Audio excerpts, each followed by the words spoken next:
Hey, this is Helen Dawson, and you're listening to the Innovation Crowd podcast. Businesses are looking to reinvent themselves, be more digital, more sustainable, and thrive in a volatile world. Yet most corporate innovation programs don't deliver. In fact, many don't even survive after their second birthday.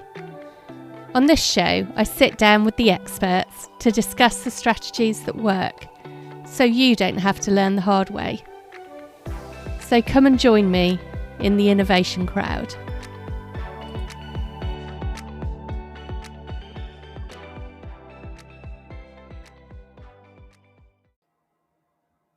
Hello, and welcome back to the Innovation Crowd.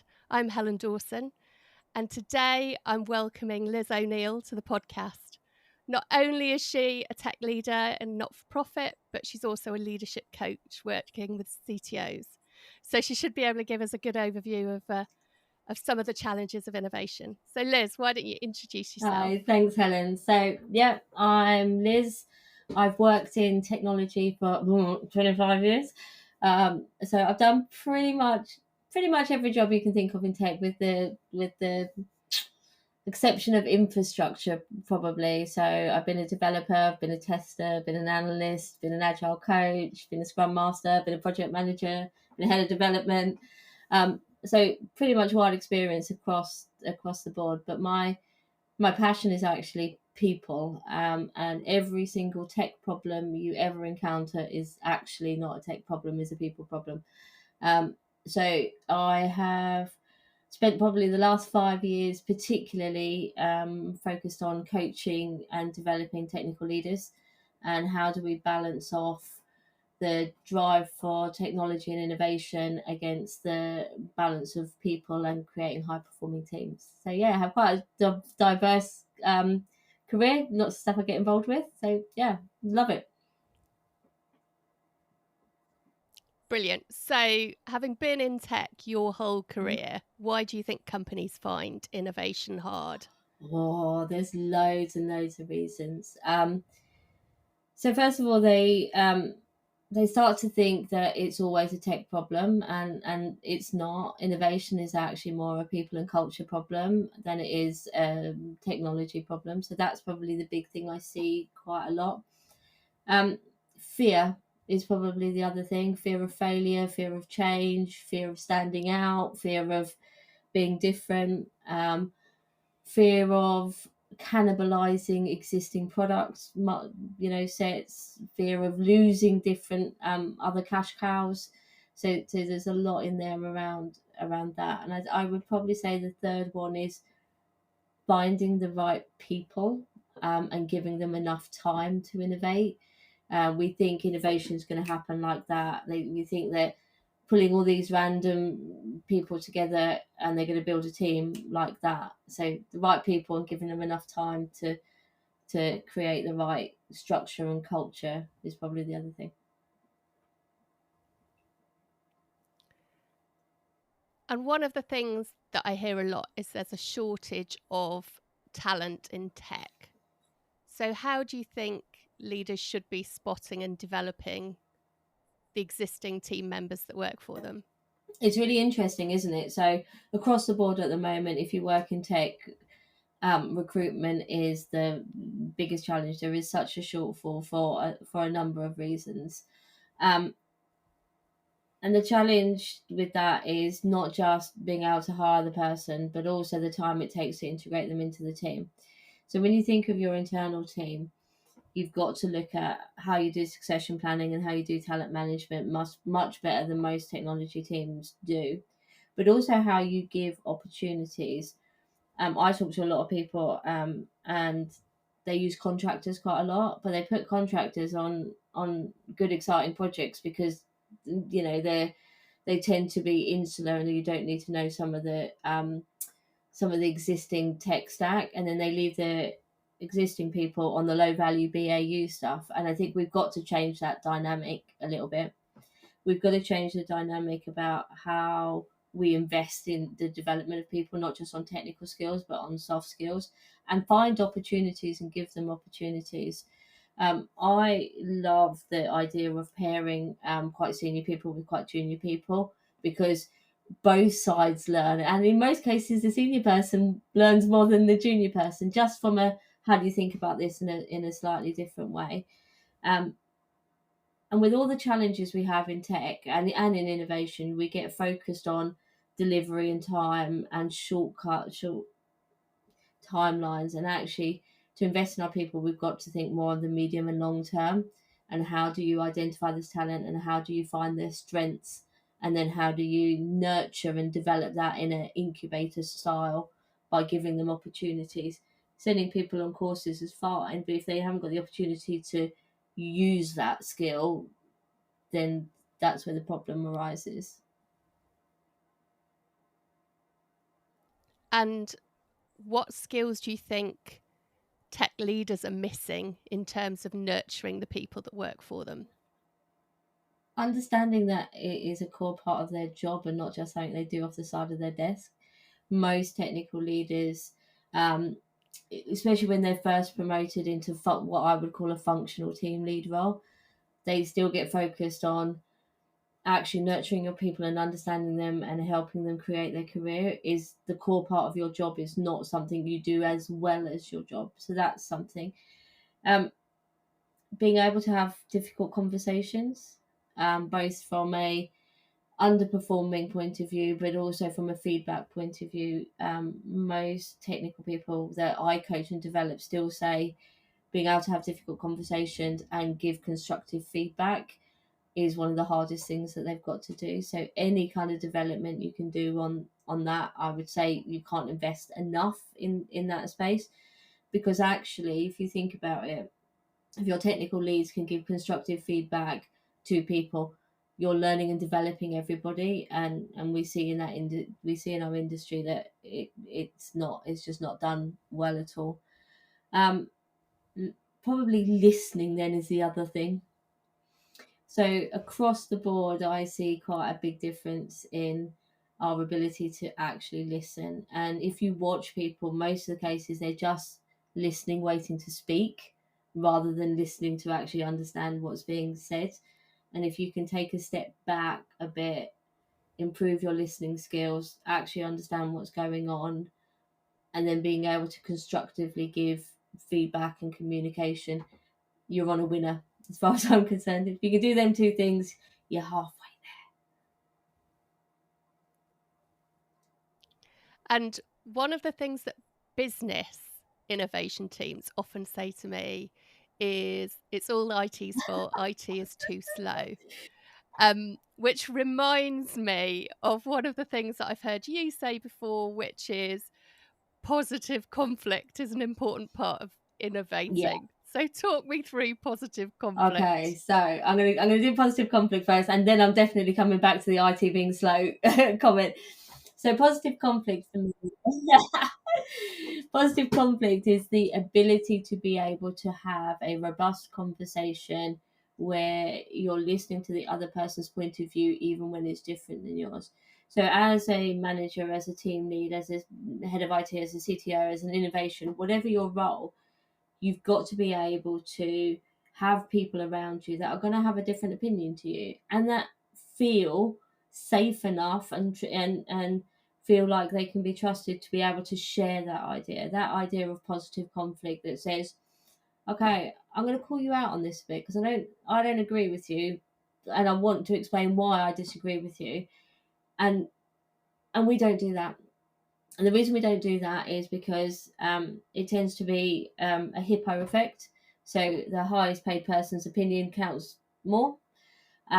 People don't feel uh, safe, because there's no way I'm disagreeing with my boss. I'm never going to get that promotion. I'm never going to get that appraisal score if I just keep calling him out on the BS that he's talking in this meeting. Um, People feel like they've got to trust you. They've got to trust that actually you want to listen, that you want to understand, you want to get to a better solution. And let's be honest, most techies believe they're right, and so they don't like being gone. Well, I think you're wrong. But it's only by having that ability to share our voice, share our opinion, and challenge each other in a positive way that actually we get to a better result. How many innovation programs have you been on that have failed, and then somebody at the end has turned around and said, "Well, yeah, I knew it wasn't going to work all along, but I didn't say anything." Or, "Yeah, I knew that was a problem, but I didn't say anything because I didn't want to put my head above the parapet." And the problem is if we don't put our head above the parapet, if we don't believe that we have a voice, if we don't believe that our voice counts, we never get to the best solution. And so for me, within my teams and the people that report directly to me, when you start working with me right from the get-go, I'm like, I'm expecting you to disagree with me. I'm expecting you to challenge me. I'm expecting you to share your opinion. And we're going to have a problem if you don't. And I actively encourage it. Now, some days it's really freaking hard. Like, let's be honest, it's really hard. Like, sometimes I just want to sit there and go, yes, I just want you to do what I'm asking you to do. And you've got to be confident enough in your own ability to be able to go, yeah, actually, your idea is better. And, oh, yeah, it's wrong. Now, with more information, I understand I might have made an assumption. And that comes from having to have that confidence and strength in yourself as an individual and what you bring to the party. But yeah, but back to IT being slow. Oh yeah, tell me about IT being slow. So what happens is, because I don't think they ever are slow. you know what? In some cases they are. Like some cases, some teams they're slow, and they can be slow for quite valid reasons. They can be slow because actually it's more complicated than you think. In most technical stacks, people see, I just want to take these buttons on the website, but actually there's 3, 4, 5, 6, 7, 8 layers of code you've got to get through to change from the front end to the back end. So things are sometimes more complicated, but also things are sometimes the things that people don't realize, like the non-functional requirements of change. Okay, we've still got to make it speedy. We've got to back it up. We've got to make sure it works with this failure, that failure, the other failure. And what we fail to do as technologists is kind of explain that complexity in a way that a business colleague can understand. And so that translation there and making sure we understand why things take long. And also some teams over engineer because we love it. We over engineer and we goal play, and making sure both parties understand if this is a quick and dirty, we're just trying to trial something, versus this has to be robust and transactionally safe. And sometimes IT teams are deving with this in mind, and the business are kind of wanting something a bit more quick and dirty, tactical. So yeah, it's a hard thing, but I hear it every day. Yeah, and often it isn't true when you dig deeper, but it's a communication issue, I think is what we're saying. Yeah. On different levels of requirements. The other thing I see that I wonder whether you see this in the same way is sometimes business sets off with the best of intentions. They have their quick and dirty solution, and the tech investments that are needed to make stuff robust kind of never really come through, or the legacy system that needs to be replaced never has a budget to retire it. So there's also a kind of investment gap that doesn't match the strategy, but business thinking's kind of moved ahead without actually everything underpinning it catching up. I think, is that fair? I think it's more than fair. I think it's actually the norm. I think it's actually what happens in the norm, because the investment in the tech is quite hard to explain to most business cases. Like, well, you can get away with it quick and dirty, and it's going to cost you £2.50, but if you do it properly, it's going to cost you £1 million. Like that, I think that's some of the challenge. I think some of the challenge as well is when you think about it at a project level, it's really hard for an individual product or innovation to be able to get the budget to fix what are systemic issues across. So where we're budgeting at a project level and we haven't got the investment at a hygiene level, the project hasn't got the money to fix everything, and yet no project is ever doing it. So you're getting this snowball effect. I think in an organization, you've got to be really careful about how much you are continually investing in your overall IT hygiene, because it's like treacle. eventually it will just stop all innovation because it just locks tight, and you can't you can't get anything done because you. I always think of it as, do you remember them squares you used to get as a kid with the puzzles you had to move the squares around in? If you don't invest in your IT hygiene, you're just putting another block in, so you've got no space to move the bits. So when you're looking at innovation, and especially innovation across the piece, is thinking about what part of the technical debt am I able to fix? And if every project just took a little bit of the technical debt, then I think it would be better. I hate big transformation programs. I think they're fraught with issues, they're fraught with complexity and difficulties. But if we can continually improve and fix as we go, it's a much better way of dealing with hygiene and technical debt issues, but quite hard. Yes, and requires a bit of a longer term view. And, you know, some of these programs are short-term programs when actually they have longer-term implications. Yeah, but also understanding your trade-offs that you're doing. So if you want to get something time to market really quickly and you're building it tactically, you've got to be able to say, and when it gets to this level, we are going to rebuild it. Or when it goes past this level of time, because we've gathered the data we need, we are going to decommission it.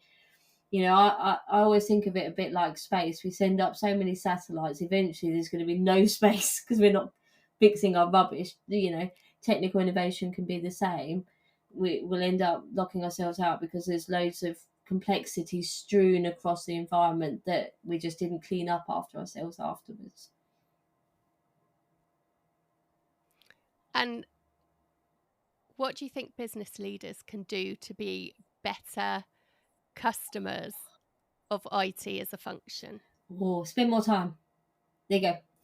Without a doubt, spend more time with the technologist. Really try to understand their challenges and what they do. And it's always the thing I say to anyone in tech I work with is the biggest thing you can do for your career is spend more time with business people and understand their challenges. And I say the same the other way around.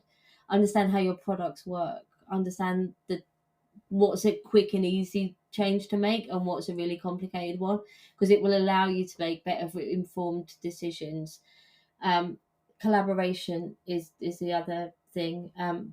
Just making sure that you're understanding each other's opportunities, each other's challenges, each other's priorities, each other's frustrations, because there are loads of instances that I see where actually a really small change here would make a massive difference here and vice versa. And we only know that through collaboration and communication. So I would say definitely more time. I would say getting the tech people to understand products, so taking the tech team out on things like meeting clients and stuff like that. Again, really, really valuable activity to do. Don't allow your SMEs just to be SMEs as well. Get them involved in other stuff. You know, get that knowledge out and shared and in the ether. The more we can remove single points of failure and the more we can understand and share our knowledge and information, the better chances are we have that innovation is going to work. But also be fair to them, understand that they have lots of other stuff that they're doing as well, so make their lives a little bit easier. The more detail you can be as a business person, the more IT love you. That's it. We are detail freaks. So yeah. And that's the real art of communication between the big picture and the detail as well. Yeah, absolutely. So normally everyone that comes on this show, I ask them what's one thing they learned the hard way that they wish someone had told them. But I also know that you've asked this question or a similar question of quite a number of tech leaders. So why don't you tell me what are the sorts of things tech leaders tell you, and then give us your own personal one. Okay, so I asked this question actually for research for the book I'm writing, and I love this question.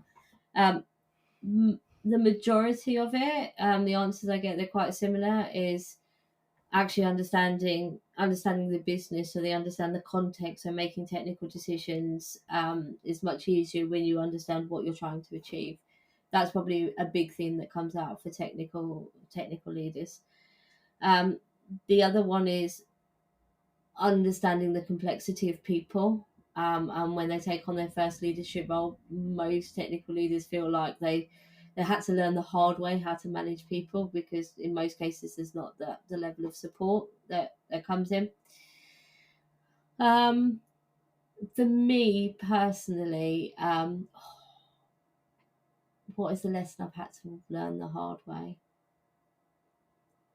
That it's okay to be a bit marmitey. Um, we're not meant to be liked by everybody. You're entitled to have an opinion. You're entitled to share that. You're entitled to your own authentic voice. And it's taken me a long time to go, you know what, it's okay if some people don't like me. That's fine. And because some people will love me. And feeling comfortable in that has took a long time for me to learn as an individual. So yeah, that was the hard, probably that's the hard one. What else would I add to that? I would say that sometimes learning to not share everything, all of my opinions, might be something I continually to learn the hard way. I'm quite straight talking. I'm quite opinionated, and I like straight talking, opinionated people. I'm really passionate about what I do, and that comes out in everything I do. But sometimes I can be a bit too straight talking and full on, and maybe I can temper that back a little bit. Was probably the other thing I continue to learn the hard way. I think the Marmite thing is interesting though, because I think there's also some of that is perception rather than reality, in that people are afraid to be bold, Yeah, afraid to stand out, but actually it it doesn't get the negative no, reaction that people think it might. it does. It's okay to be different. It's okay to, you know, to view and to be who you are as an individual. But that's really hard in a corporate setting, and it's really hard in tech. Um, and so having that level of confidence of just going, I'm just going to do me, and not worrying too much about, as long as you're not offensive, as long as you haven't hurt anybody, as long as, you know I think just you don't have to worry about everybody liking you. It's okay for some people not to.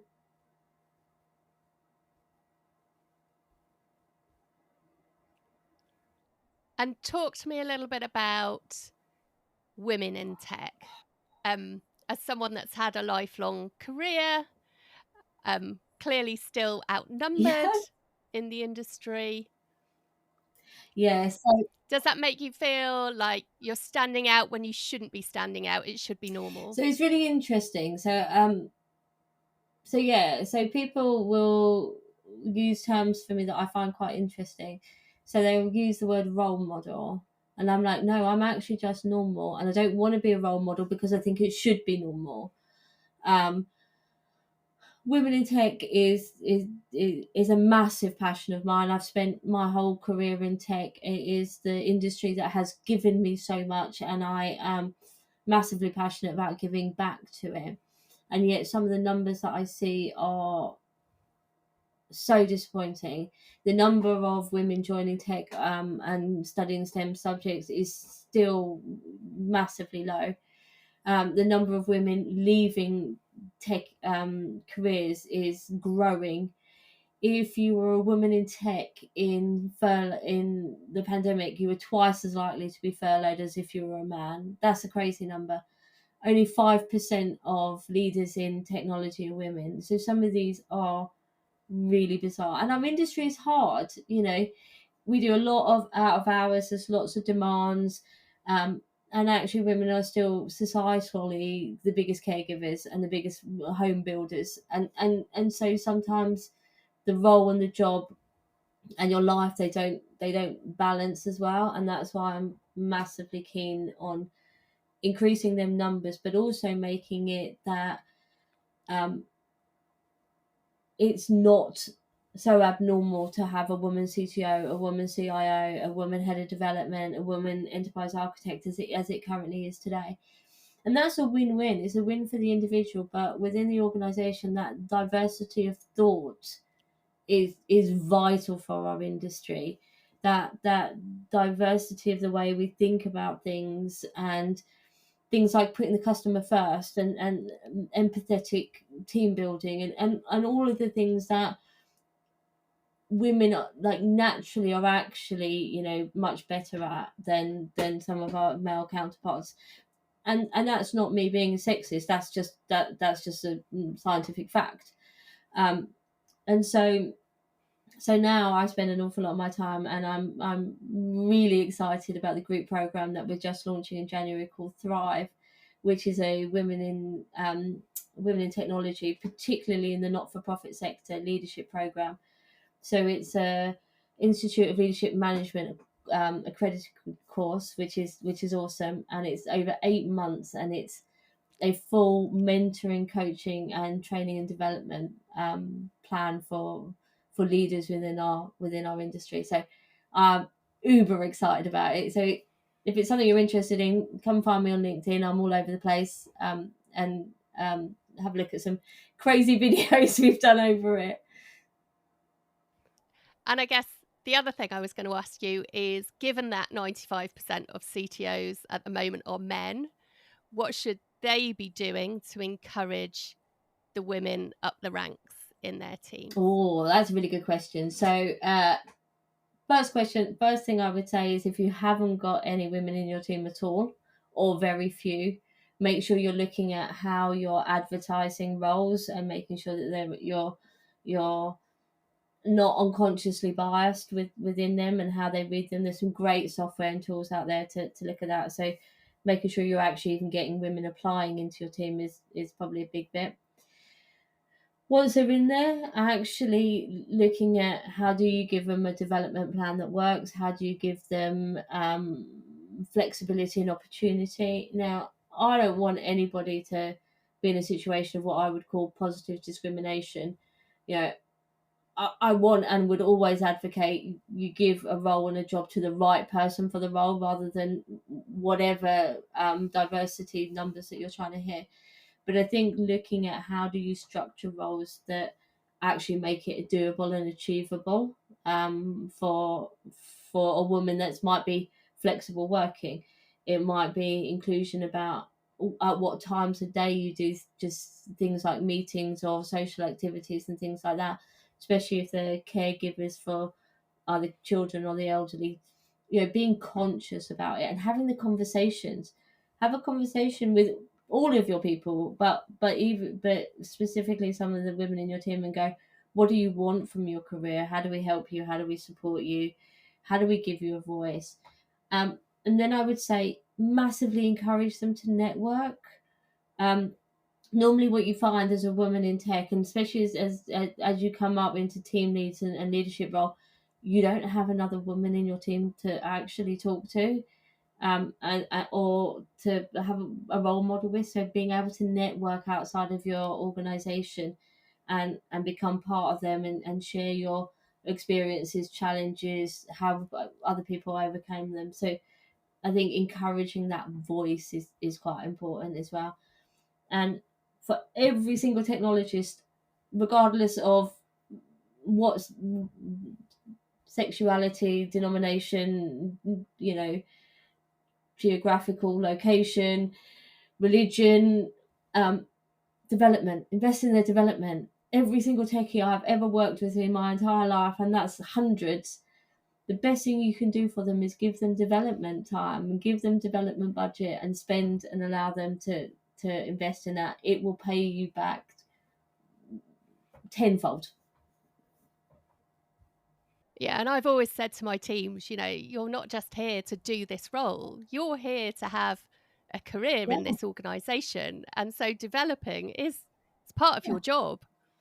It's also part of the leader's job to help them yeah. do that. And I think, to build on your networking comment, it's this thing around, actually, a leader can share their network with their team. That's a hugely powerful thing to do to help their career. It is. is I know someone that might be interesting for you to meet. Yeah, absolutely. And take them along to things as well. Take them along to meetings. Take them along to conferences, to events, to meeting clients, to, give them that exposure of actually what it's like. We tend to lock our technical teams in the basement, and we've got to get we've got to get them up and out and into our organisation. I still hear a lot of the words that says IT and the business.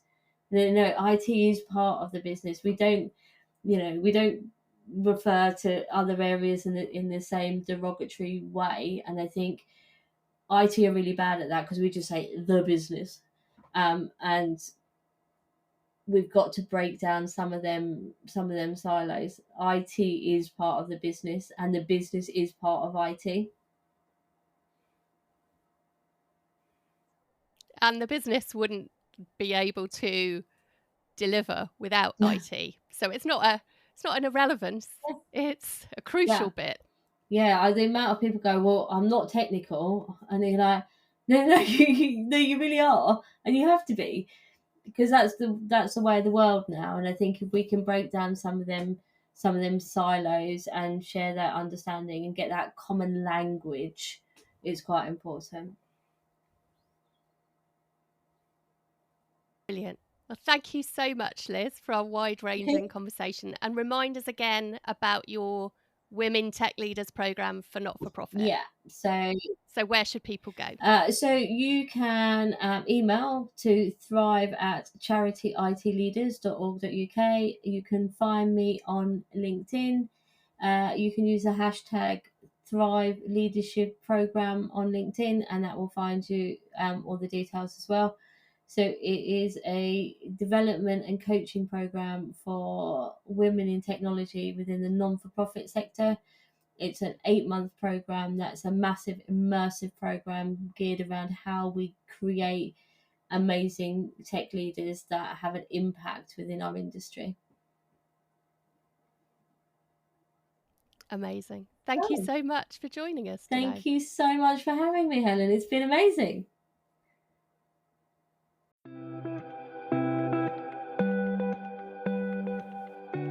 Thanks for listening to The Innovation Crowd.